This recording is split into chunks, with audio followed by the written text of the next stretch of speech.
Hi guys. Hindi, dapat hindi ako mag-video. Parang dapat aanahin ko lang siya.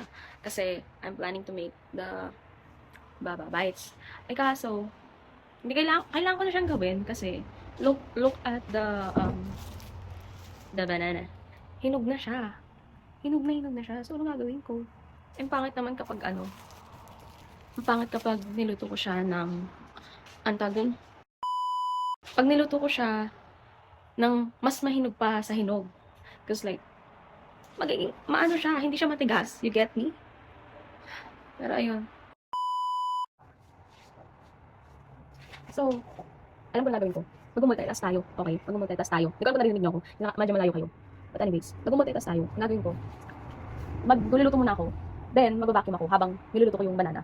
Pero, bago yun, lilinisin ko muna yung kalan kasi may mga stains. Or stains. May mga stains siya kasi nga, nagluto si mami ng mango. Look. Kung mapapanood man ito ni Gab or whatever, hindi ko suot yung bracelet kasi wala, tinanggal ko, naligo ako eh. But anyways, naligo ako gabi.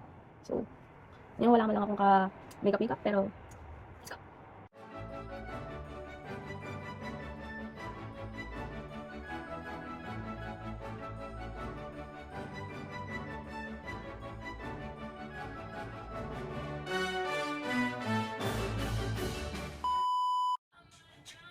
Okay, so update, ang ginawa ko is tatlong peraso ng normal na parang alam mo yung banana cue talaga. Wala na, napaisip ako. And then, some is Baba Bites. Four rin yata, 4 pieces. Then, the rest, iniba ko. Kasi wala kaming banana. We don't have barbecue sticks. So, ginawa ko. Wala lang. Para mas madali siya ma-fry is, hinati ko into like this. Kasi siya din, hinati ko lang siya into 2. And, ito, normal Baba Bites. And, normal banana cue. Titingnan lang naman natin. Experiment. Tapos, next time, as in like, complete with the banana barbecue sticks. Titingnan ko kung ano mas gusto ko. Pero yan, nag-experiment lang ako. So, don't judge me, okay? Tingnan ko yung music. Baka makapiright tayo. Guys, listen to Taylor Swift's The Life of a Showgirl. Hintay ko siyang minute, then ilalagay ko na yung banana. Actually, for your information lang, this oil is not dirty. This oil is, pinaglutuan ko ng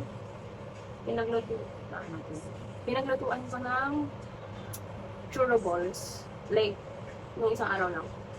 Yeah. Tapos dinrain mo siya. Mas mabilis na ako. At dati nga ako mag-video ng ganito eh, like the vlog lang. I was supposed to like take a vid na time-lapse. Pero, i-mix natin. Unahin natin yung maliliit.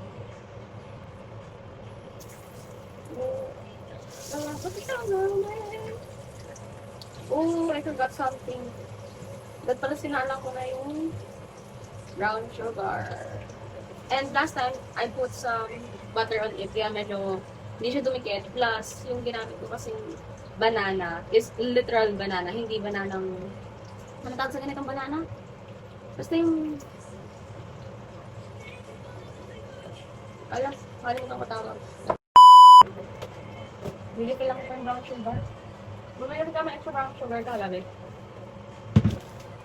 Hindi po siya sponsored, okay? Hindi.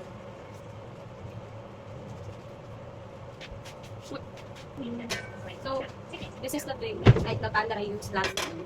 So, ito yung gagamitin natin. Okay. It's just water and sugar. Right? Right. Pang ganun. Ito, parang talan ako. Para hindi siya masyadong kasi kasi ako makinig.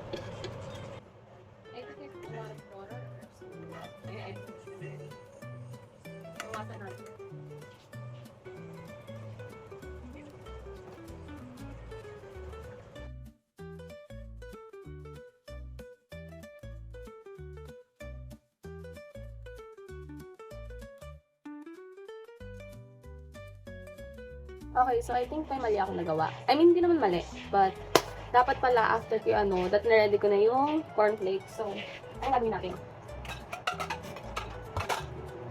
Sa malit lang kasi, ay, sa plato na lang. Huh? Good. Sorry.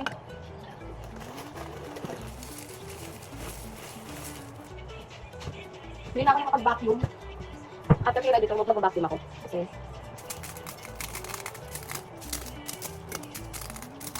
ito, Mark.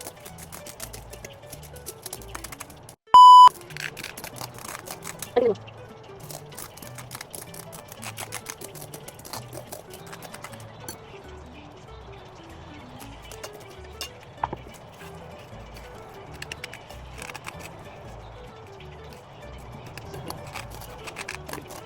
Okay, so I'm putting you guys here.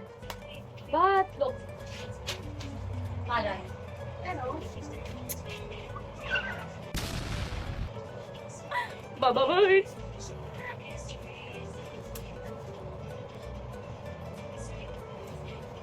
Ayusin ko lang yung next part. Okay, nasa na ako?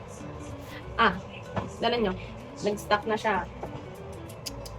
Nahihirapan akong mag-gusit. So, wash, na-realize ko dahil nakuha ko ng paint. I'm gonna cut the remaining 3 na bananas na I was supposed to make today.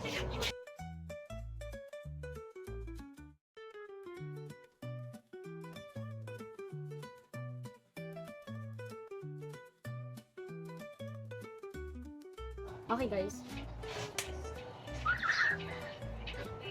Okay.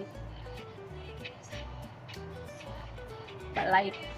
Ito yung meal. Hindi ko na tinuloy yung isang buo. Pero yung kalahati tinuloy ko pa rin. So like, meron ditong half big and then the rest are yung original Baba Bites. So like, pinigilig ako 5. Woo! Finished product, guys! Yum!